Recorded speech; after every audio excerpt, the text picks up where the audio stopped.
Aujourd'hui, on s'attaque à la protrusion molaire. L'idée, avancer une dent pour combler un vide. Ok, voilà le programme. On va voir le défi, la prépa, la mécanique, comment accélérer et enfin la stabilisation.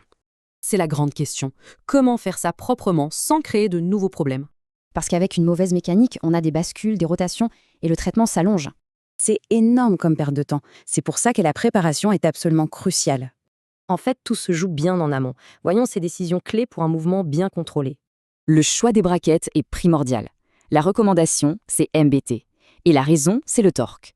L'essentiel, c'est de choisir un système qui, dès le départ, va contrer les mouvements non désirés. Ok, voilà la checklist à suivre. Un arc en acier bien rigide et une traction côté langue.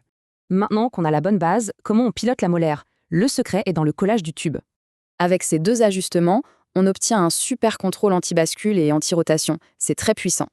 Ce petit manchon, ça rigidifie l'arc. Comme ça, les forces sont transmises parfaitement, sans perte. D'accord, on a le contrôle, mais ça peut être long. Alors comment on accélère un peu les choses? Ici, l'idée est simple mais géniale. On équilibre les forces pour un vrai mouvement de translation pur. On ajoute donc une force côté langue. On tire des deux côtés. Ça donne plus de contrôle et de vitesse. Le timing, c'est vraiment la clé. On laisse le torque s'exprimer avant même de commencer à tirer. Voilà, l'espace est fermé. On pourrait se dire que c'est fini. Mais non, le plus critique commence. Le problème, c'est que la molaire a tendance à vouloir revenir en arrière. Il faut absolument la bloquer. Voici la contention cage de but. Sa forme crée une barrière rigide qui empêche tout retour en arrière. On a le choix du fil. Soit de l'acier, très rigide, soit un fil torsadé, plus souple à coller. C'est ça qu'il faut retenir. Le traitement, c'est 50% du boulot.